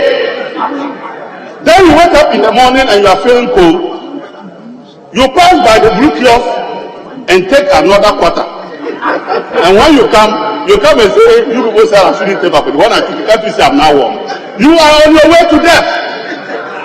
Mr. Speaker, this borrowing that you are doing is what will kill this government and will kill this country. Please, if you don't have a future, leave the future for our children and our grandchildren. Don't destroy this country. Mr. Speaker, this is a government that came and all they know is collateralization. Get fund that was building schools, you have used it to go and collect money. Now, Get Fund is becoming a debt payment center and not a school construction entity. When you came ESLA, after you resisted ESLA and called it all names, another collateralization. Sino Hydro, Mr. Speaker, I am not sure the president has ever seen that bauxite buried in Yinehini, but he has already taken it to collect money. Mr. Speaker, the only thing now left, which we are rejecting, is that they want to now collateralize the poor man's pocket to collect money. Mr. Speaker, what is the crime of our people? What is our crime as a country? That we elected a group of people who don't know how to govern? That we elected a group of people who will not listen to us? That we elected a group of people who only know how to borrow? And in fact, when they even borrow, sometimes, the other time they went and borrowed, when Benin and Cote d'Ivoire refused to accept 5.6%, they collected 11% to come in Kenke. And they were celebrating with Kenke and fish. So that is your strong point. Your strong point is to borrow Ghana and borrow us to death. Mr. Speaker, today is a very sad day. If the president is listening, today there is a rallying cry from the people of Ghana for him to save us our pesos in our pocket. And the earlier the president will call all his troops that are gathered here including the Minister of Finance, to go and do the other difficult business in his office and spare us this e-levy, the better it is for our country. Mr. Speaker, the market will only respond only for a while. Because your announcement of the intention, there's the intention to tax e-momo and momo. People are running away from momo. Just the intention. So December, 3 billion, gone. January, 6.7 billion, gone. Just the intention alone has caused e-levy momo to drop by almost 9.7 billion. Now, imagine you now proceed after this meeting that you had the confidence to even bring back e-levy is enough to come out popular momo. Mr. Speaker, I am very sad. I'm emotionally distressed, particularly because I'm from a very rural constituency. And I know how it is to give the people just 20 cedis to survive. Unfortunately, there are people living in glass houses who don't know poverty. And so they will visit poverty on the poor. I wish they change their mind and withdraw e-levy so we can help them to solve the problems that we put this country into. I thank you, Mr. Speaker.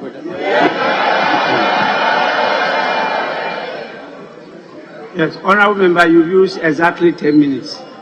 So we move on to the next person. And it's now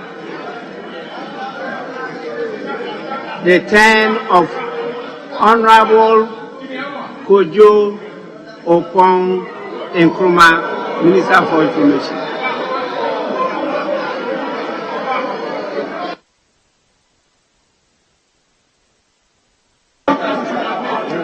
Mr. Speaker, thank you for the opportunity to contribute to the motion and to speak in support of the motion.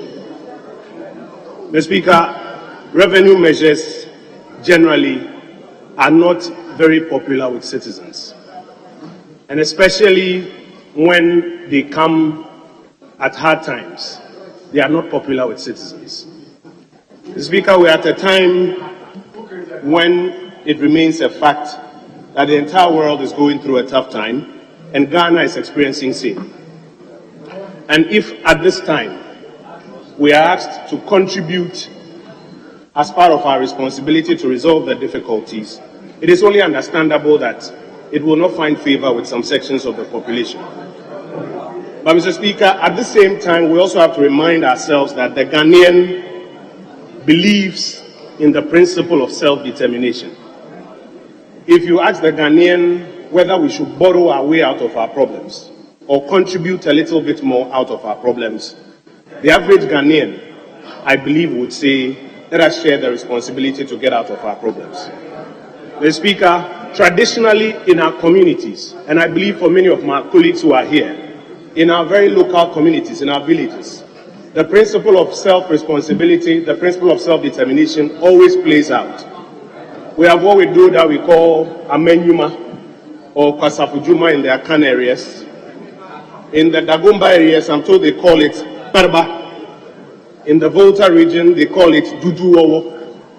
It is the spirit, the culture of working together to resolve basic challenges around us, despite whatever state in which we find ourselves.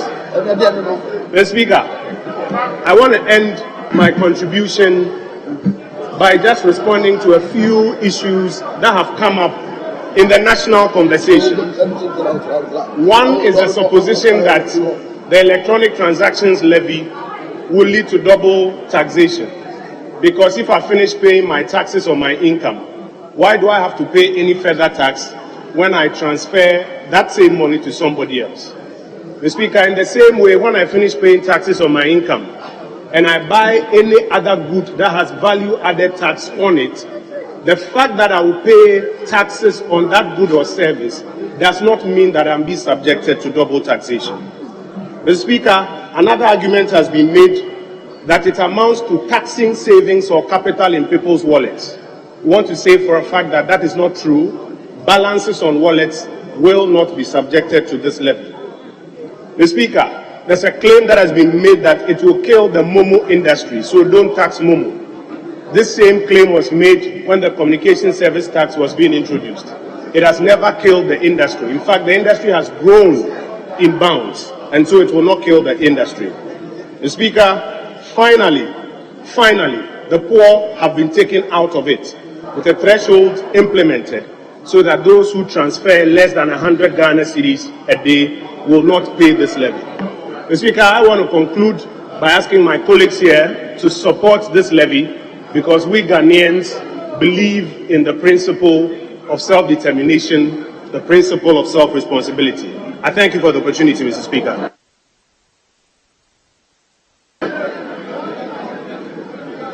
Minister for Information, we are grateful for your brief submission, just about 5 minutes. And so we move to the next person, and that is Honorable John Jinako. 10 minutes.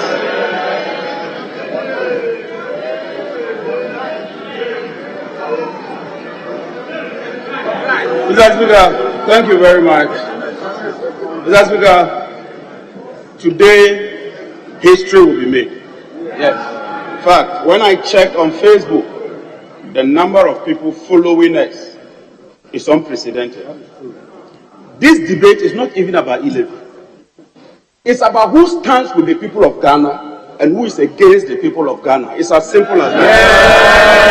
Yeah. And so on this day, let the people of Ghana know that the minority side, under the able leadership of Honorable Haruna Idrisu, will stand with them, vote against e-levy, remain resolute, resilient, and consistent with our conviction and principle. Because we are not those who will tell the people of Ghana that Momo is back in the heat of the run-up to elections.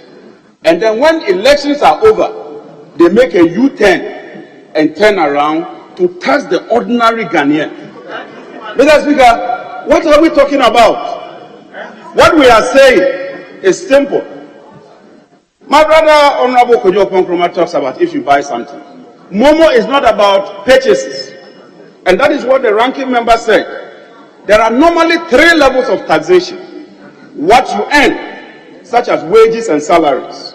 What you consume, that is what you talked about. And then wealth, that is property. So if I send money to my son in the school to take that money and go and buy books, and you want to tax that, you call that consumption? Mr. Speaker, that is insensitivity of the highest order. Mr. Speaker, when I send 1,000 Ghana to my son in school, this government is proposing to take 1.5 of that. When my son goes to buy textbooks, they still want to follow that money and take 1.5 of that. If my son goes to the pharmacy, and this is the worst of it, if he buys the medication, first of all, he pays for the medication. If says 100 cedi, he will pay a VAT on that 100 cedi. And when he decides that he wants to pay that VAT, that you government, you are charging, you still want to charge 1.5% on that tax that the son is paying. Mr. Speaker, this is what we call lazy man's economics, Mr. Speaker. Mr. Speaker, today, this government promised us that we're going to reduce taxes from 25% to 20% in terms of corporate tax. They told us they were moving from taxation to production.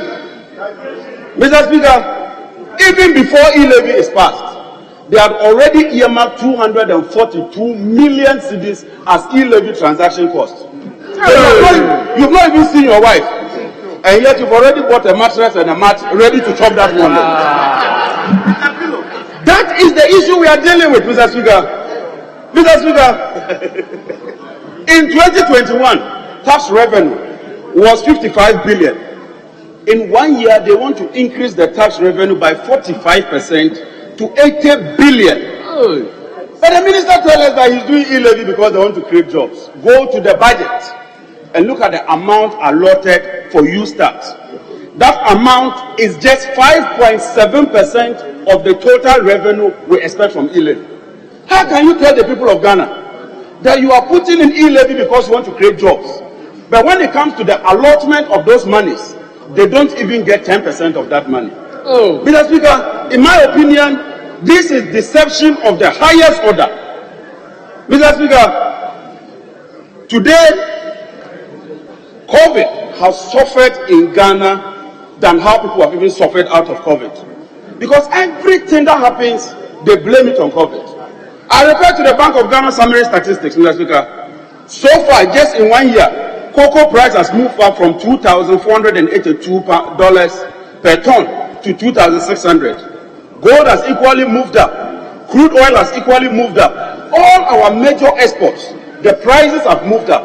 And yet our net reserves, where these monies go to, has dropped from 8 billion to 5 billion. Mr. Speaker, what is the true state of the Ghanaian economy today? Our deficit is the worst out of 40 African countries. Our debt to GDP has risen to 80.1%. The cedi today is known as the worst performing currency in Africa. Inflation is at 15%. Petrol prices have gone up by 66% in just 1 year. Just this year. In Ghana, our petrol price is the highest out of 33 African countries. Transport fares have gone up by 15%. Our total debt now stands at 351 billion. Mr. Speaker, having put the people of Ghana through this misery, through this difficulty, why then do you want to tax their little money that they put on their mobile money account? Why? Mr. Speaker, why? Mr. Speaker, why? But it's proper that we put things in perspective.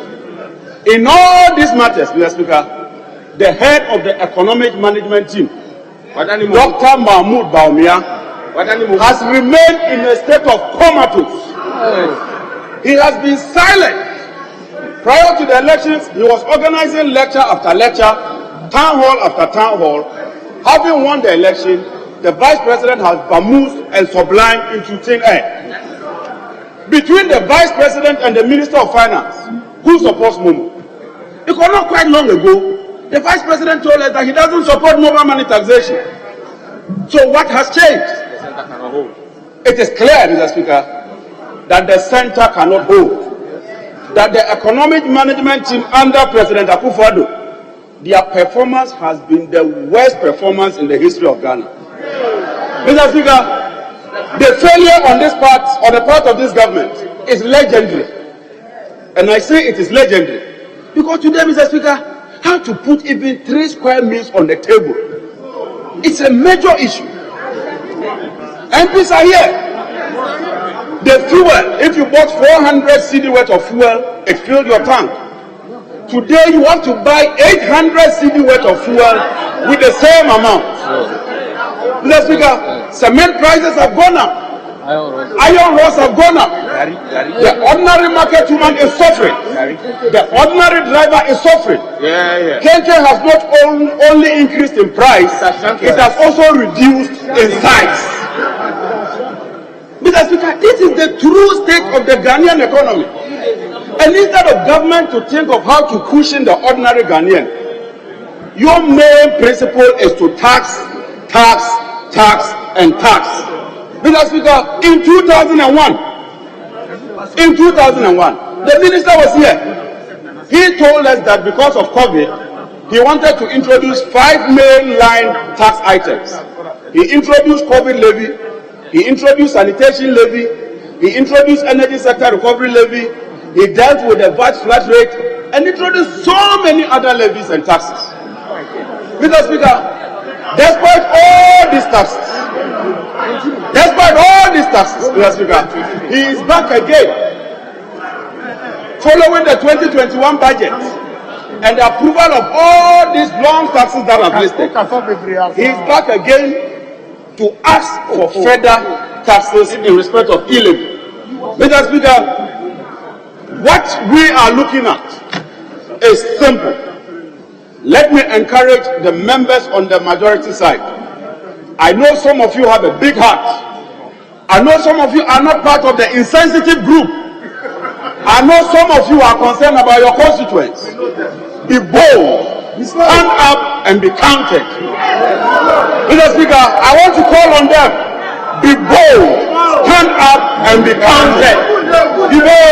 Mr. Speaker, join us to say no to Momo taxation. Let me encourage the finance minister. Mr. Finance Minister, managing this economy, it's not just about quoting Bible verses to us. Thank you very much for your Bible quotation. But when you quote the Bible, you must follow that with action, principles, programs, and projects. Thank you.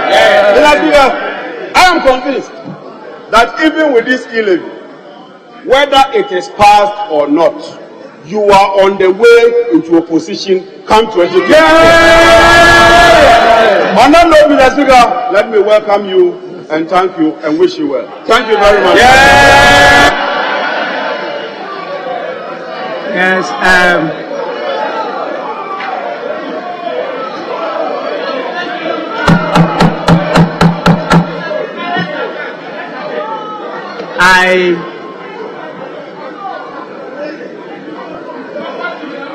I thank honourable member for using exactly 10 minutes, and I will proceed now to suspend sitting for 30 minutes. Members, you will reconvene within 30 minutes for us to conclude this. Sitting is accordingly suspended for 30 minutes.